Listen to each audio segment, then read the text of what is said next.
Okay, आज हामी कुरा गर्न गइराखेको छौं कन्क्याटिनेसन र टेम्प्लेट स्ट्रिङ्स को बारेमा। सो लेट्स से मसँग स्ट्रिङ छ,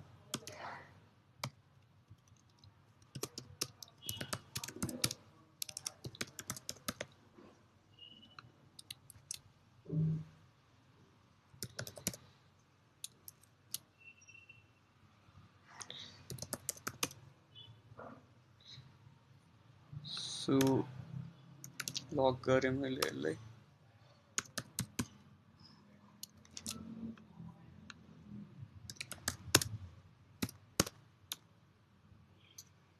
माई नेम इज अभिषेक भनेर आयो। सो लेट्स से अभिषेक को ठाउँमा I want to use a variable, so name equal to विज्ञान गरौँ। So what I do with concatenation is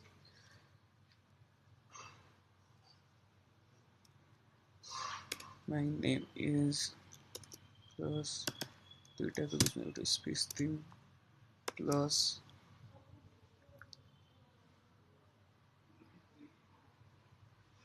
अब हाम्रो भेरिएबल को नाम नेम छ। सो अब my name is विज्ञान भनेर आयो। So this is template string, sorry, this is concatenation. We have a better way to do it, जो भनेको template string हो। So what I can do is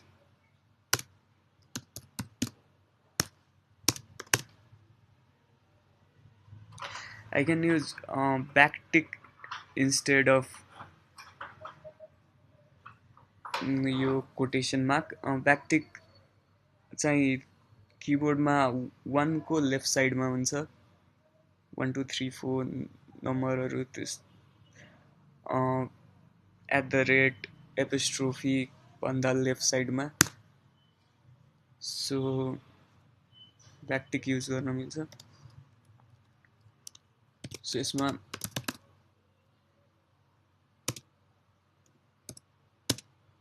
जस्तै डलर कर्ली ब्रेसेस गऱ्यो भने यहाँनिर भेरिएबल युज गर्न मिल्छ।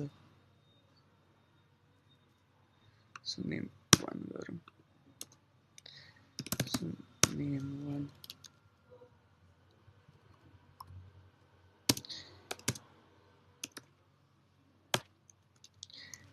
किशोर राखौँ। So node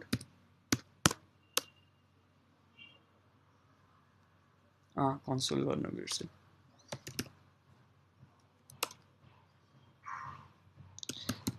text 1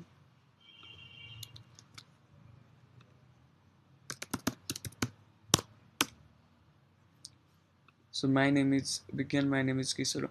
The difference between these two is यिनीहरु दुईटा बीचको डिफरेन्स भनेको अब यसमा सार्न सजिलो हुन्छ। लाइक दिस इज यो बडी रिडेबल छ, टेम्प्लेट स्ट्रिङ बडी रिडेबल छ अनि एडिट गर्न सजिलो हुन्छ, पढ्न पनि सजिलो छ, एडिट गर्न नि यहाँ यो लाइक इट्स कन्फ्युजिङ छ कन्क्याटिनेसन टेम्प्लेट स्ट्रिङ, पढ्न पनि एडिट गर्न पर्ने। जस्तो मैले यसलाई कट गरेँ, यस्तो गरेँ भनेको मेरो नाम हो गरे।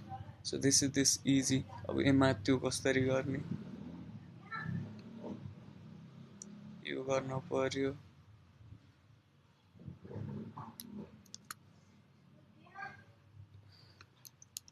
यो गर्न पर्यो, प्लस पछाडि हुन पर्छ। अब यहाँनिर स्पेस हुन पर्छ, यो चाहिएन भनेको मेरो नाम। सो इट्स यो बडी रिडेबल पनि छ, एडिट गर्न पनि सजिलो छ। सो आयो आउन त तर त्यही हो so this is it for today. We looked at concatenation and template strings, and we looked at why template strings is a lot better than concatenation.